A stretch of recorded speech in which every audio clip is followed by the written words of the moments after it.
कैसे हो गाइस। तो आज हम देखेंगे कि फायस क्या है। तो आज का टॉपिक है फायस। पर सबसे पहले मैंने फायस गुजराती लैंग्वेज में वीडियो बनाया था। आज मैं हिंदी लैंग्वेज में वीडियो बनाने वाला हूँ फायस का। आज हम फायस की पूरी जानकारी देखेंगे। तो फायस के बारे में पहले हम देखते हैं। तो फायस इंडस्ट्रियल कंपनी के अंदर फायस की का काम होता है। फायस सभी जगह इंडस्ट्रियल कंपनी होती है, इंजीनियरिंग की फील्ड होती है, वहाँ पे फायस हम करते हैं। तो फायस किसी कोई नए बंदे होंगे तो उनको पता होता है, किसी को पता नहीं होता कि फायस क्या है। तो आज हम फायस के बारे में सब कुछ देखेंगे। और आप इस चैनल में नए हो तो मेरे चैनल को सब्सक्राइब करना, वीडियो अच्छा लगे तो फायस के बारे में हम देखेंगे। तो जो भी इंजीनियरिंग फील्ड के अंदर है और प्रोडक्शन लाइन के अंदर है और अच्छी बड़ी मल्टीनेशनल कंपनी के अंदर है, तो सभी जगह फायस फायस की एक्टिविटी होती है। फायस वो सभी जगह होता है। तो फायस वो होता है कि फायस, सबसे पहले फायस की बेसिक जानकारी ले लेते हैं। तो जापान के अंदर टोयोटा कंपनी ने फायस की शोध की थी। जापान देश है, उसके अंदर टोयोटा कंपनी है जो बड़ी बड़ी फोर व्हील बनाती है। तो उन्होंने फायस की शोध की थी। तो फायस को बनाने के लिए क्या होता है, तो फायस का नाम क्या है, 5S। तो 5S का समूह, ले 5S का शब्द, वो जो शब्द होता है उसका अलग अलग इंजीनियरिंग के अंदर अलग अलग उनका महत्व है और उनको हम करते हैं। तो जॉब के अंदर और कंपनी को अच्छी क्वांटिटी मिलती है टूल की, अलग अलग वस्तु की, और लाइफ भी बढ़ती है और प्रोडक्शन भी ज़्यादा आगे जाता है और ज़्यादा बढ़ता है और समय उसके अंदर ज़्यादा लगता नहीं है फायस के अंदर। तो फायस सभी जगह होता है और सभी जगह फायस के बारे में लिखा होता है, पर किसी को पता होता है, किसी को पता नहीं होता। जो नए बंदे होते हैं उनको पता नहीं होता। तो आज हम फायस के बारे में सब कुछ देखेंगे। फायस का शब्द क्या है और फायस का 5 शब्द की भी पूरी जानकारी हम देखेंगे। तो चलो हम आज देखते हैं। तो फायस, तो सब 5S का शब्द है। तो पहला S का शब्द है शॉर्ट, दूसरा S का शब्द है सेट एंड ऑर्डर, तीसरा S का शब्द है साइन, और चौथा S का शब्द है स्टैंडर्डाइजेशन, और लास्ट के अंदर 5वां S का शब्द है सस्टेन। उसी तरह 5S, तो 5S का 5 शब्द है। तो हम पांच शब्द के बारे में सब कुछ देखेंगे और वो हम करते हैं तो उनके फायदे क्या है वो भी हम देखेंगे। तो पहला S का शब्द हम देखते हैं। तो पहला S का शब्द शॉर्ट। तो आप देखोगे तो शॉर्ट, आप समझोगे शॉर्ट का मतलब क्या है। तो वस्तु को शॉर्ट में करना, शॉर्ट में करना कि आप देख रहे हैं तो आप बड़ी कंपनी मल्टीनेशनल में जाओगे, कोई भी कंपनी में जाओ, इंजीनियरिंग का प्रोडक्शन लाइन में आप जाओगे, तो उसके अंदर क्या होता है कि एक दो वर्ष के अंदर वो बंद होती है। तो उनको उसके अंदर आप कोई भी कुछ भी होता है कि काम की चीज़ भी होती है और न काम की भी चीज़ होती है।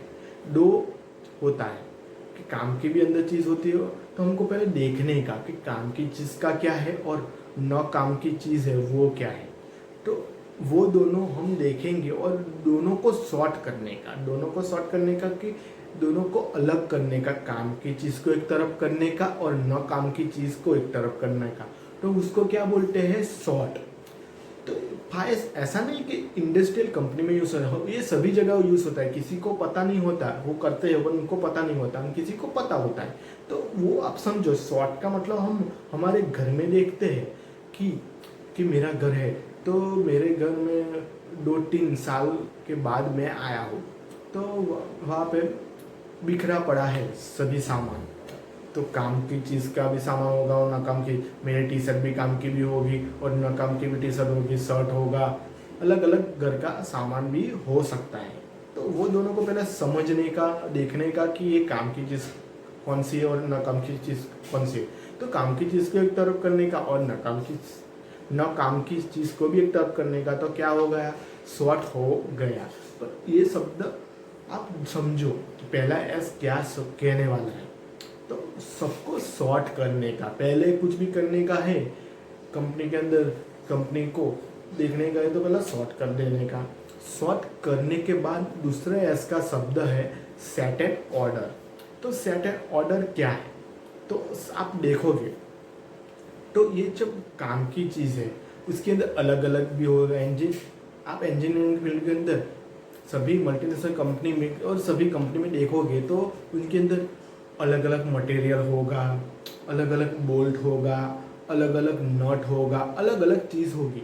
तो जो काम की चीज़ को उसको उसके अंदर देखने का कि क्या क्या है, तो ये बोल्ट है, एलन बोल्ट है, तो एलन बोल्ट का एक समूह अलग करने का, और नट है तो नट को एक तरफ करने का, और अलग अलग मटेरियल है तो उसको एक तरफ करने का, जो भी चीज़ है उसको अलग अलग करने का सभी को, उसको बोलते हैं सेट एंड ऑर्डर। ऐसे ही हम हमारे घर में देखेंगे तो क्या है, तो हम देखेंगे कि अब टी शर्ट, शर्ट अलग अलग सब घर की चीज़ है।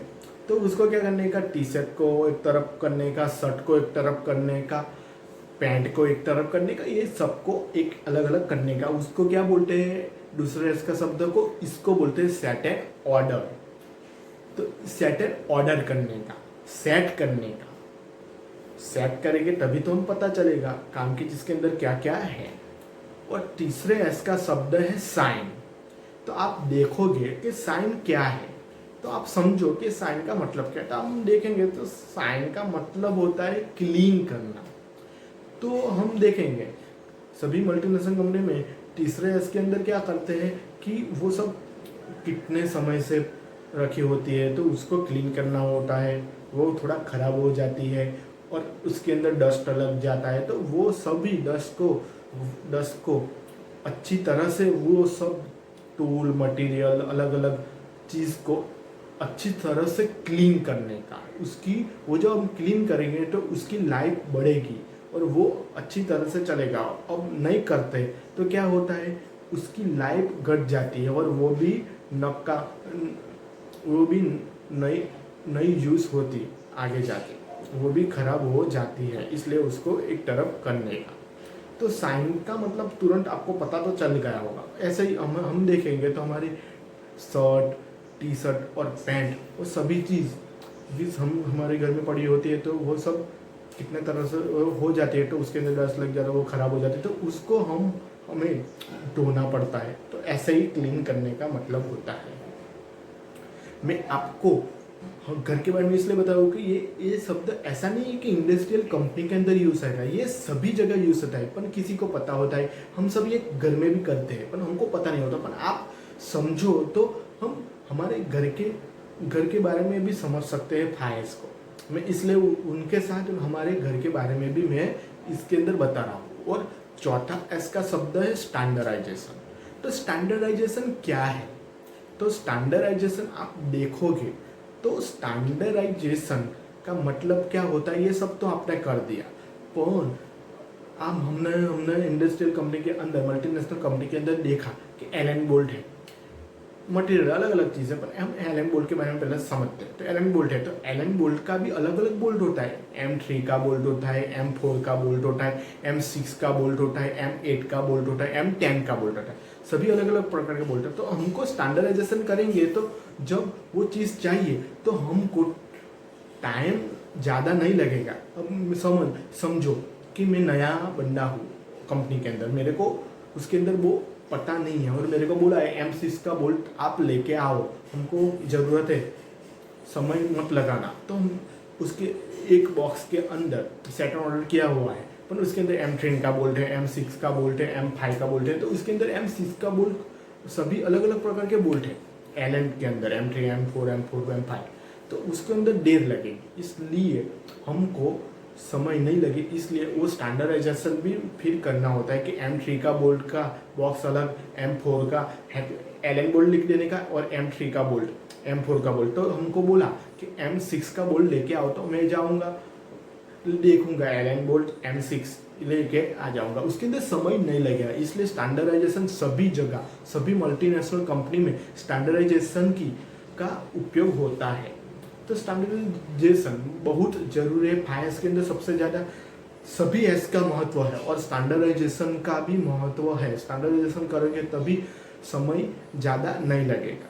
और ऐसे ही हम हमारे घर में देखेंगे तो हमारा पैंट होता है तो वो 32 कमर का होता है, 34 कमर का होता है, अलग अलग कमर का होता है। और मेरे को 32 आता है और मेरे पापा को 34 आता है, तो अलग अलग हमको रखने का। तो मेरे पापा का ये है तो 34 का ही ऐसा रखने का। और हमारी टी शर्ट एल आती है, मेरे को एल आती है और मेरे पापा को एक्सएल आती है, तो अलग अलग करने का। खाली मैं आपको घर के बारे में भी ऐसा फाइल्स के बारे में हम देखेंगे तो ऐसा भी होता है, हम भी हमारे घर में करते हैं। पर हमको ऐसा नहीं पता भाई फायर्स का भी होता है, फायर्स के अंदर इंडस्ट्रियल कंपनी के अंदर है, ऐसा ही हम हमारे घर में भी कर सकते हैं। और फायर्स सभी जगह होता है। तो ये चौथा हैस है। और अब पांचवा हैस हम देखेंगे। तो पांचवा हैस क्या है? सस्टेन। तो ये सब हम करेंगे, तो हमको बोला करने का तो आज कर दिया और 2-3 साल बाद करने का, ऐसा नहीं है। इसको वीकली मंथली करते रहना चाहिए, तभी वो फायर्स से कंपनी आगे जाएगी और अच्छी क्वांटिटी मिलेगी। और इसको एक दिन करने का, वीकली करने का, तभी फायर्स रहेगा और फायर्स अच्छी तरह से होगा। ऐसा नहीं कि आज बोला तो आज कर दिया फिर 2-3 साल बाद करने, ऐसा नहीं है। सस्टेन रहना चाहिए और वीकली तो करना ही चाहिए फायर्स अच्छी तरह। तो उसके फायदे क्या है तो हम देखेंगे उसके फायदे। तो आप देखेंगे तो सबसे पहले तो वो जो हमको पहला पता चल जाता है कि न काम की चीज़ है, तो वो हमारे हाथ में रोज़ रोज़ आ जाती है। इसलिए पहले तो ये कि समय नहीं लगेगा, वो अलग है, हम दे देंगे उसको, वो काम की नहीं है इसलिए। तो पहले तो वो हो गया, समय उसके अंदर नहीं लगेगा। दूसरा, जब स्टैंडर्डाइजेशन करेंगे तो हमने मैं एग्जाम्पल से समझाया था, वो उसके अंदर समय नहीं लगेगा ऐसा। और वो जो होता है उसके अंदर, और उसके अंदर क्लीन होता है, तो अच्छी तरह से हमको उसके अंदर काम करने के लिए मज़ा आता है। और क्लीन नहीं होता तो हम बराबर उसके अंदर काम नहीं कर सकते, तो ऐसा होता है। और वो जो टूल होता है, जॉब होता है और कोई भी चीज़ होता है इंडस्ट्रियल कंपनी, उसकी लाइफ बढ़ती है, वो ज़्यादा समय तक हमारे मशीन के अंदर सभी जगह यूज़ होता है और बिगड़ता जल्दी नहीं है। तो ऐसा उसका फायदा है। और फायर्स आप करोगे तो कंपनी को सबसे ज़्यादा फायदा होगा। क्यों? क्योंकि प्रोडक्शन भी बढ़ेगा और कंपनी का जो चीज़ होता है उसकी लाइफ भी बढ़ेगी, आप क्लीन करते रहोगे तो। और फायर्स के बारे में ये सब है। और ये वीडियो आपको अच्छा लगा है तो मेरा वीडियो लाइक एंड सब्सक्राइब करना और धन्यवाद।